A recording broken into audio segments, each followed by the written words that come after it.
Good morning, my sweet little magnolias. This is going to be some real talk.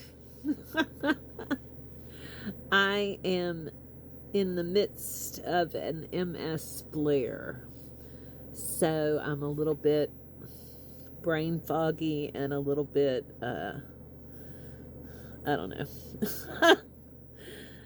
Not all here. But I wanted to talk to y'all. Hang on, let me put this up higher. There we go. I wanted to talk to y'all about something that my spirit team and I have been battling over for the last several days. Because I think it's important for us all to be on the same page, right? And I did a tarot pull over on TikTok a few minutes ago, and the cards that came out just verified it. It's about death and rebirth, and then what comes after the growth, you know. The death first, then the rebirth, then the growth. And so basically, I'm just going to share my heart with you.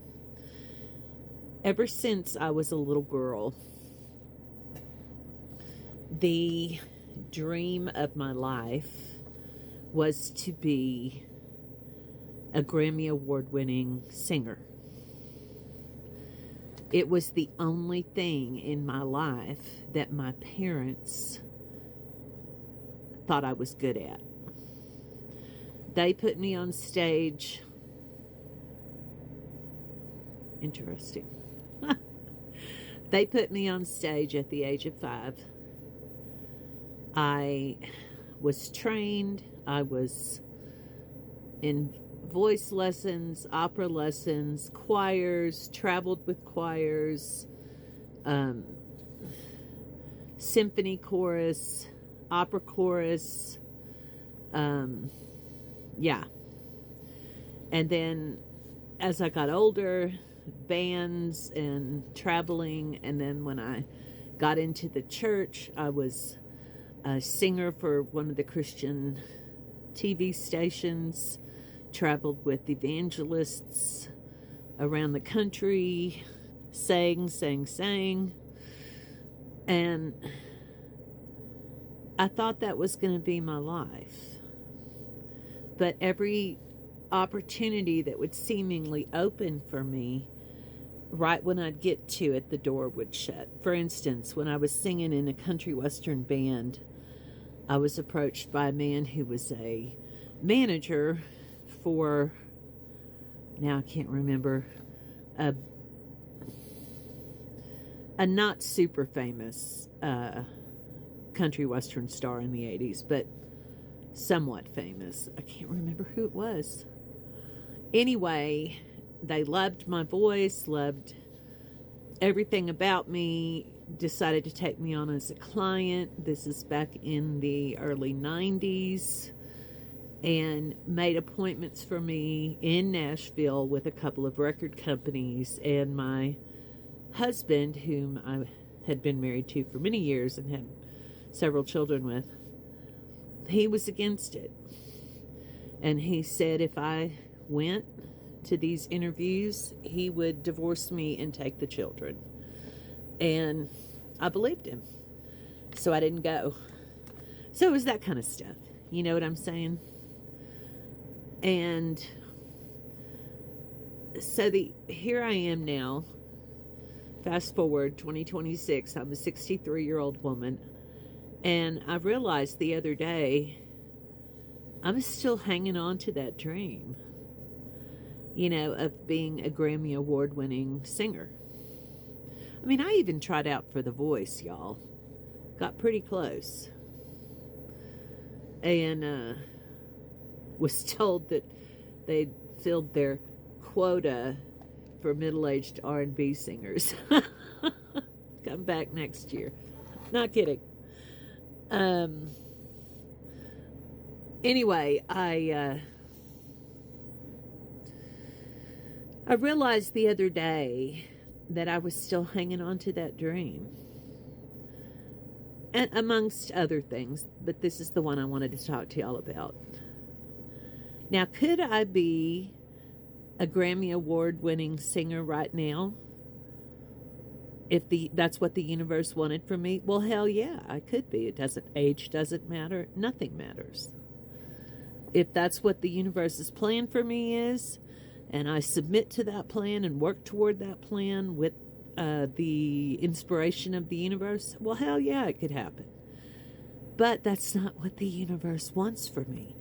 And I figured out why. Because of my motivation behind that long-held dream.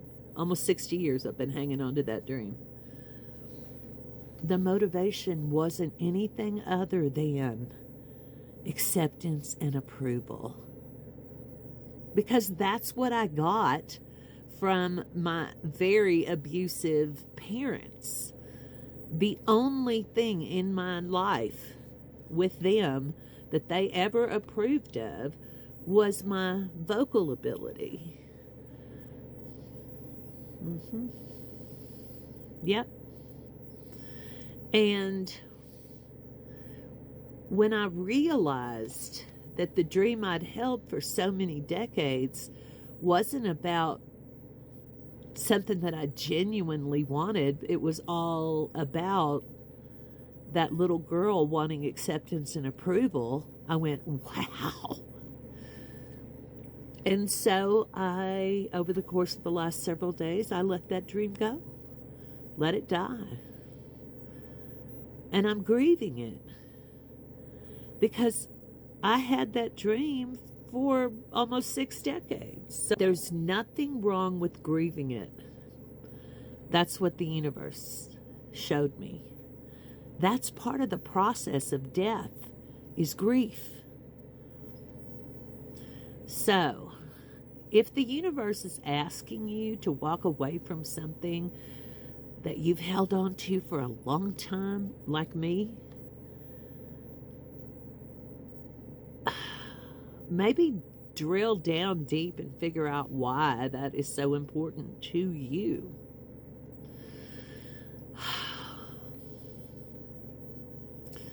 I let go of it. I walked away from it. I'm still in the grieving process.